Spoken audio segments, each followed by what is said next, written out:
Assalamualaikum warahmatullahi wabarakatuh. Berjumpa lagi dengan kami dari Majelis Sholawat Fatih. Pada malam ini kami sudah berkumpul seperti biasa ingin berzikir bersama. Dan sebelum berzikir kami sedikit membahas Al-Fakir ini membahas tentang bab syukur dan membahas surat Ibrahim ayat 7. Dan mudah-mudahan dan saya dan kalian semua bisa menjadi orang yang bersyukur. Dan di sini jangan lupa para sahabat semua subscribe, like, dan komen, kemudian share ya, untuk keberadaan majelis ini semakin ingin berkembang, menjalin silaturahim di seluruh dunia maya, yang bisa mempererat ukhuwah Islam. Ini saya membahas sedikit surat Ibrahim ayat 7. A'udzubillahi minasyaitonirrajim. Bismillahirrahmanirrahim. La in sakartum la azidanakum wa la in kafartum inna azabi lasyadid. Dan di sini ketika orang itu bersyukur, maka akan ditambah nikmatnya oleh Allah, akan diberikan lebih lagi oleh Allah ketika orang itu bersyukur. Dengan definisi syukur yang benar ya, dengan benar-benar merasa semuanya dari Allah. Dengan syukur itu ada sedekahnya, ada berbaginya, maka akan ditambah lagi nikmatnya oleh Allah. Banyak orang-orang kaya yang banyak hartanya tapi tidak menikmati karena tidak bersyukur, selalu merasa kurang, sehingga kegelisahan muncul, malah dari rezekinya malah terisi laknat, gelisah, ini segala macam. Nah, mentalnya seperti orang yang seperti tidak lebih parah dari orang yang fakir, yang melarat. Dan dari hal tersebut, jadi yang namanya kaya itu ukurannya ada di hati. Kalau orang itu hatinya, menurut baginda Nabi Muhammad, yang kaya itu adalah hati yang lapang, maka dalam Al-Insyirah, alam nasrah laka sodro, bukankah aku telah melapangkan dadamu wahai Muhammad. Itu maka baginda Nabi benar-benar mengatakan orang kaya itu lapang. Karena baginda Nabi Muhammad mengatakan, andaikan tentang bab dunia itu orang itu diberikan satu gua emas, kata Nabi Muhammad, nih saya besok-besoknya akan meminta satu gua emas lagi, tidak akan merasa cukup dan apalagi bersyukur terus. Karena Nabi Muhammad juga mengatakan dunia itu seperti minum air di lautan, diminum akan semakin kering dan semakin haus ya. Jadi dari tadi ketika orang bersyukur, kata Allah, akan ditambah nikmatnya dan akan diberikan kenikmatan-kenikmatan ketika bersyukur. Dan wala in kafartum, ketika orang itu menutupi, ingkar dan merasa kurang, Allah mengancam pada ayat-ayat selanjutnya, inna azabi lasyadid, sesungguhnya azabku sangat pedih. Ketika berbicara tentang azab Allah sangat pedih, kita itu harus hati-hati, karena Allah itu sungguh maha perkasa ya. Apa saja dengan kehendaknya, tidak ada yang tidak mungkin, tidak ada yang mustahil. Kun fayakun. Allah yang menguasai seluruh jagat raya alam semesta ini. Nah, kita dan termasuk saya, kalian semuanya para sahabat, dengan ancaman itu kita harus berhati-hati. Kita harus berusaha belajar bersyukur. Yang mana kita mulai belajar bersyukur, satu hal dari mulai kesehatan saja dulu. Kata Nabi Muhammad, banyak orang yang tertipu pada dua hal, yaitu dengan waktu dan kesehatan. Ketika orang itu sehat, malas ibadah, malas berzikir. Ketika orang itu sudah diberikan sakit, lumpuh, menyesal, pengen ke masjid, pengen sholat berjamaah, sudah susah. Banyak yang seperti itu. Makanya kata Nabi Muhammad, masalah kesehatan dan waktu, banyak orang tertipu. Jadi seharusnya ketika sehat itu dimanfaatkan dengan baik ya. Maka mulai bersyukur dari kesehatan dulu. Kita coba, hidung kita masih bernapas dengan lega, itu syukuri. Telinga kita masih bisa mendengar, kemudian tangan dan kaki kita bisa masih bergerak ya. Kemudian pencernaan kita masih lancar. Coba yang kena sakit, yang lumpuh, yang cacat, yang dari lahir, maka kita banyak bersyukur ya. Nah, dalam untuk bisa bersyukur itu, coba ketika melihat orang yang berilmu, kita boleh iri, boleh hasad, pengen seperti beliau-beliau yang ibadahnya rajin, banyak zikirnya, sholat malamnya banyak, itu boleh. Tapi untuk urusan dunia kita jangan melihat ke atas. Kalau kita melihat ke atas, tidak akan pernah bersyukur. Ya, semisal orang yang sudah punya motor, lihatnya yang punya mobil, tidak akan pernah bersyukur. Yang punya mobil, lihatnya yang punya pesawat pribadi. Sudah pesawat, lihatnya kapal pesiar, dia tidak akan berhenti. Tidak akan pernah berhenti ketika melihatnya ke atas. Nah, untuk urusan dunia kita dalam Islam ini melihatnya ke bawah. Jadi ketika kita punya motor, melihat yang punya mobil, masih syukur kita masih punya motor ya. Dan andaikan tidak punya motor, kita punya sepeda, kita bersyukur ketika melihat ada mereka orang yang jalan kaki. Yang jalan kaki pun harus bersyukur, karena ketika orang yang jalan kaki, kita lihatnya yang lumpuh. Yang lumpuh pun untuk cara bersyukurnya melihat orang yang sudah meninggal. Saya mah lumpuh juga masih diberikan hidup.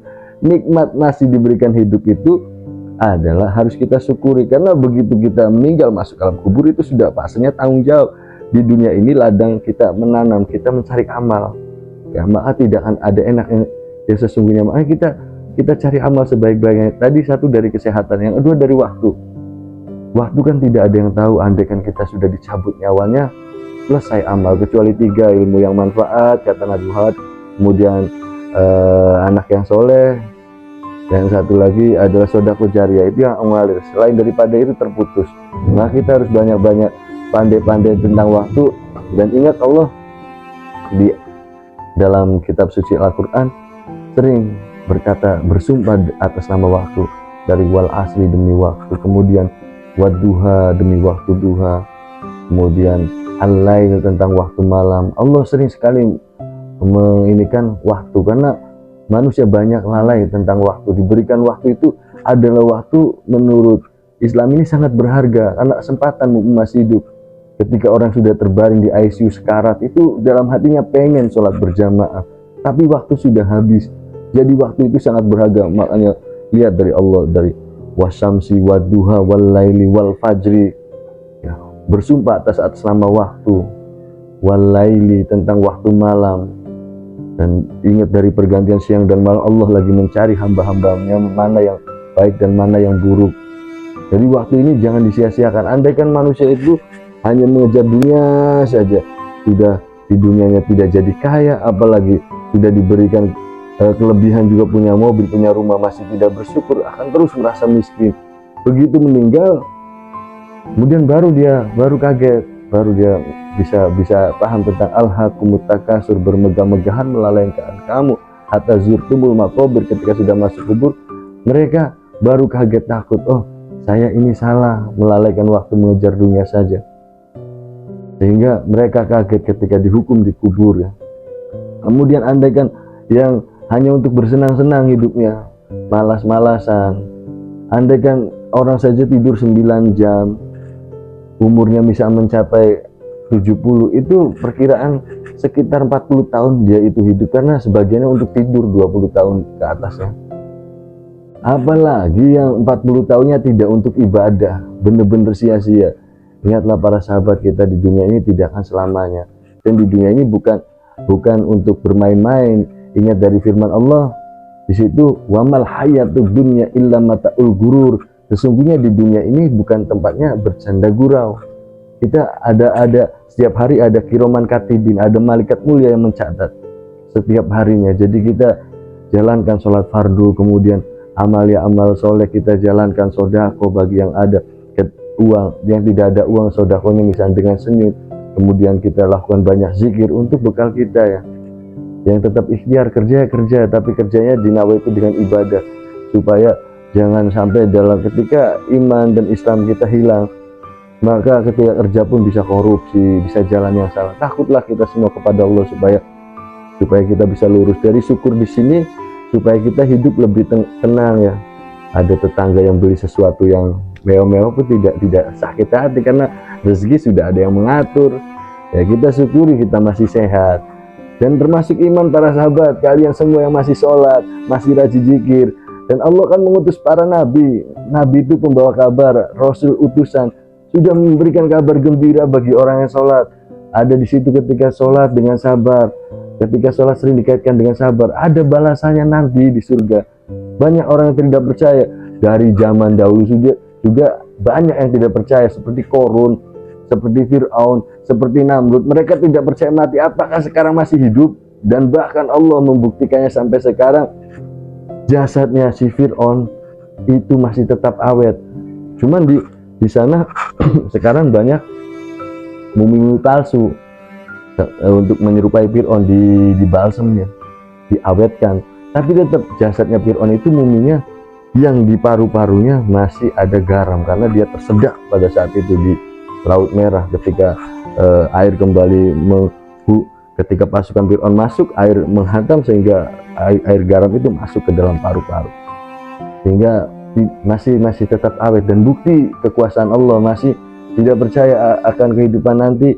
Mereka yang menentang pun seperti itu. Jangankan seperti itu orang-orang yang sombong, orang-orang yang tidak percaya kepada Allah, yang tidak mau sujud, ketika mereka satu saja misalnya kecelakaan di jalan, kakinya patah, baru ya Allah, mereka baru sadarnya apakah kita semua itu harus dengan diberi ujian, lumpuh, cacat. Jangan seperti itu para sahabat.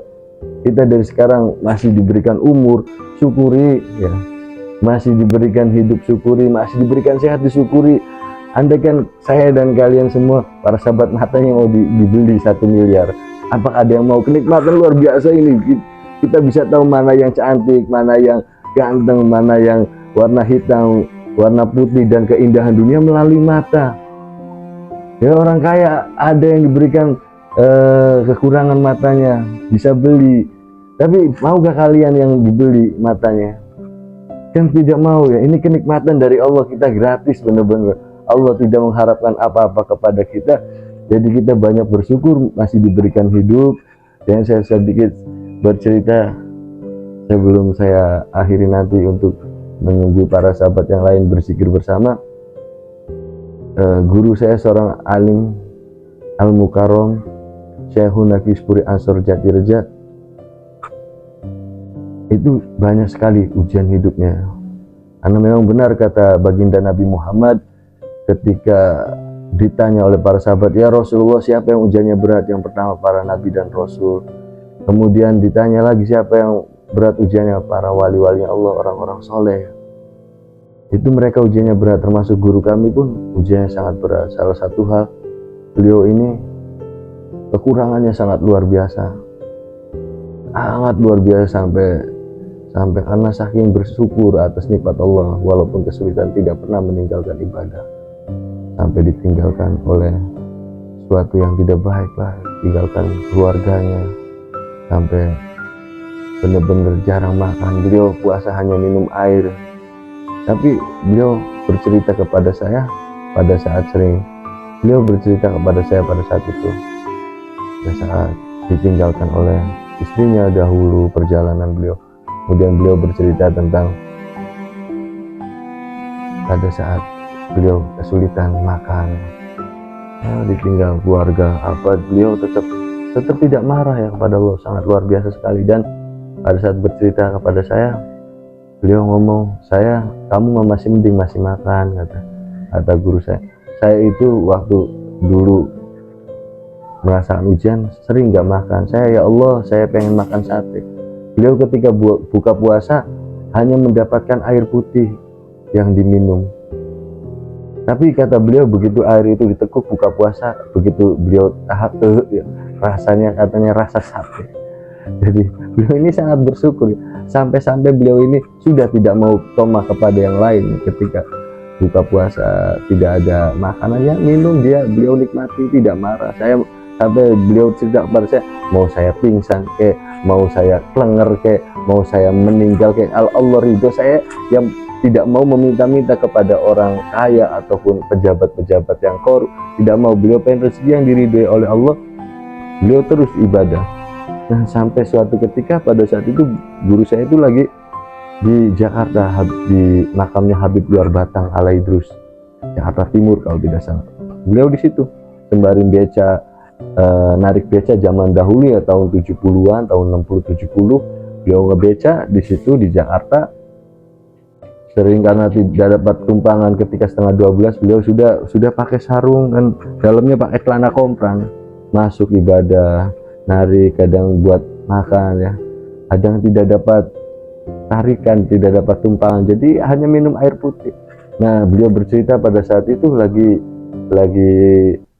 semacam kayak riado lah, atau lagi di Habib Luar Batang sembari kerja, beliau tidur di masjid gitu, di samping-samping masjid sambil berzikir di situ. Nah, sudah seminggu di situ beliau minum air ya, sampai beliau bercerita bertemu dengan Habib Luar Batang, dan begitu bertemu langsung ngobrol. Pada saat itu tidak langsung ngobrol, maksudnya tidak langsung ngobrol. Pada saat guru kami Kispur itu lagi ngaji di makam beliau, membaca Yasin dengan penuh keikhlasan, nggak ngurusin masalah makan minum juga. Beliau merasakan sudah kenyang pada saat itu, sudah seminggu belum makan, itu minum air. Pada saat minum lagi membaca surat Yasin, ada seorang pakai jubah berkata kepada, dari jarak jauh memanggil, "Cukup Uspuri," nama guru kami kan Uspuri. "Cukup Uspuri." Uspuri masih tetap ngaji, tapi dengar telingaan, dengar beliau cuma agak mengelirik sebentar, terus lantas menghampiri orang tersebut. Lalu setelah Uspuri ini berhenti ngaji, kemudian tahu bahwa itu Habib Luar Batang, jadi wali dari makom tersebut, menyambangi mendatangi beliau.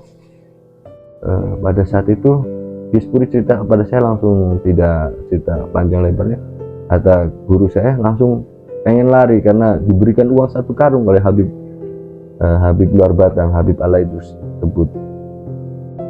Langsung diberi, guru saya lari pada saat itu, langsung ditangkap katanya, dipeluk dari belakang oleh Habib Luar Batang dan diberikan uangnya ya. Pada saat itu beliau bercerita ditemui oleh Habib Luar Batang dan diberikan 1 karung uang pada saat itu. Itu bukan cerita yang bohong, itu guru kami bertemu dengan Habib Luar Batang pada saat membaca Yasin, yang beliau mana sudah tidak makan karena Allah mengirimkan dari walinya Habib Luar Batang memberikan kepada beliau. Tapi pada saat itu beliau cerita kepada saya, lari beliau pada saat itu, lari dengan ditangkap dari belakang oleh Habib Luar Batang dan diberikan 1 karung. Itu riwayat beliau pertama kali untuk pembangunan pesantren kehidupannya.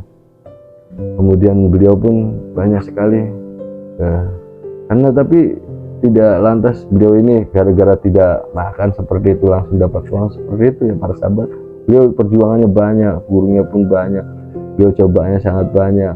Mungkin karena Allah sudah ridho memberikan uang, tapi sebetulnya mah kata guru kami, yang namanya rezeki itu zikiran pun rezeki, kata guru kami. Kemudian bertemu orang soleh pun rezeki, teman-teman yang soleh. Karena rezeki itu secara hakiki menurut guru kami adalah sesuatu yang mengingatkan kepada Allah, itu rezeki yang pas ya. Kalau rezeki itu malah membuat kita untuk pamer, itu untuk kesombongan, apalagi untuk kemaksiatan, misalnya untuk pergi ke tempat pelacuran ataupun buat minuman khamr atau perjudian, itu namanya balwa, bencana ya, musibah yang terjadi. Jadi rezeki itu segala sesuatu yang untuk mengingatkan kepada Allah. Jadi rezeki, mudah-mudahan kita dan para sahabat semua enggak rezeki yang halal dan barokah.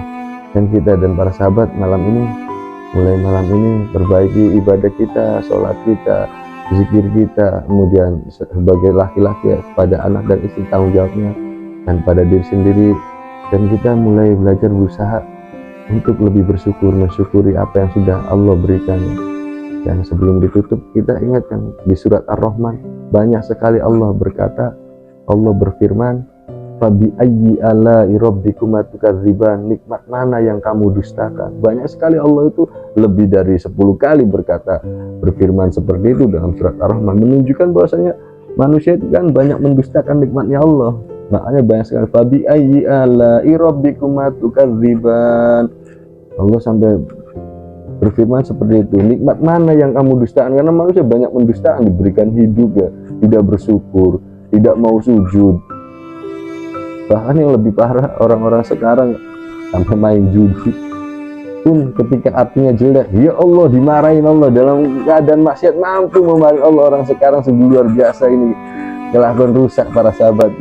Kita berbaik, termasuk diri saya berbaik, orang yang berjudi, bermaksiat, menyebut nama Allah sambil maki-maki lagi. Sampai kadang hal yang terkecil ya, ini orang baru nyuci motor, kemudian habis nyuci motor dia pengen keluar rupanya, hujan, lantas itu dimarahi hujan yang menurunkan ya Allah dengan caci maki macam ini. Hujan, motor baru dicucikan kotor kalau keluar, ini yang menurunkan hujan Allah. Coba manusia tidak takut sekali sama Allah ya. Iblis saja takut kepada Allah, para nabi dan rasul takut kepada Allah, malaikat takut. Ini manusia seperti kita ini, coba kita renungkan, kita sadari, takutlah kepada Allah gitu. Syukuri nikmat yang ada, kita sudah diberikan dengan fisik. Jangan gara-gara wajahnya tidak ganteng, tidak cantik, rambutnya keriting, kulitnya busik, kemudian tidak bersyukur-syukuri saja ya. Bilal bin Rabah hitam itu penghuni surga daripada wajahnya ganteng kayak apa, masuk neraka, ngeri ya di sana. Makanya dalam pujian orang Jawa, eman temen wong ganteng ora sembayang, itu kan percuma saja. Seberapa, karena Allah ya, sebelum saya tutup ini, Allah itu tidak memandang wajah ya. Allah tidak memandang fisik, tidak memandang pekerjaan, tapi yang dipandang adalah keimanannya, ibadahnya, tunduknya kepada Allah, taatnya kepada Allah, takwanya. Andaikan dia seorang tukang beca ya, kalau dia sholat, taat, tidak melanggar syariatnya Allah, mungkin lebih dicintai daripada kita orang ya. Jadi bukan karena jabatan di dunia, bukan karena fisiknya cantik. Andaikan coba kita bayangkan para sahabat, andaikan malaikat disifati sifat laki-laki atau perempuan, andaikan dia mencatat pada saat Agnes Monica mandi, mungkin malaikat itu langsung sahabatnya berdiri, nyatetnya bagus-bagus. Ini karena dia tidak diberi sifat nafsu, malaikat ini tidak disifati laki-laki dan perempuan, maka tidak itu. Apalagi Allah memandang kepada makhluk, Allah itu tidak butuh. Jadi ingat, Allah itu tidak butuh terhadap makhluknya. Allah Maha Pencipta, tapi tidak butuh terhadap makhluknya. Mau orang tidak sholat, sebetulnya Allah tidak apa-apa, tetap puasa. Mau orang seluruh dunia sampai bangsa jin semuanya bersatu untuk membangkang, Allah tetap puasa ya. Jadi kita belajar mulai dari sekarang untuk belajar bersyukur, termasuk diri saya, para keluarga saya, para jamaah sholawat dan para sahabat semuanya. Itu saja, nantikan pada zikiran kami dan ikuti bacaan kami ya. Mudah-mudahan kita selamat di dunia wal akhirah. Wallahul muwaffiq ila aqwamit thoriq. Wassalamualaikum warahmatullahi wabarakatuh.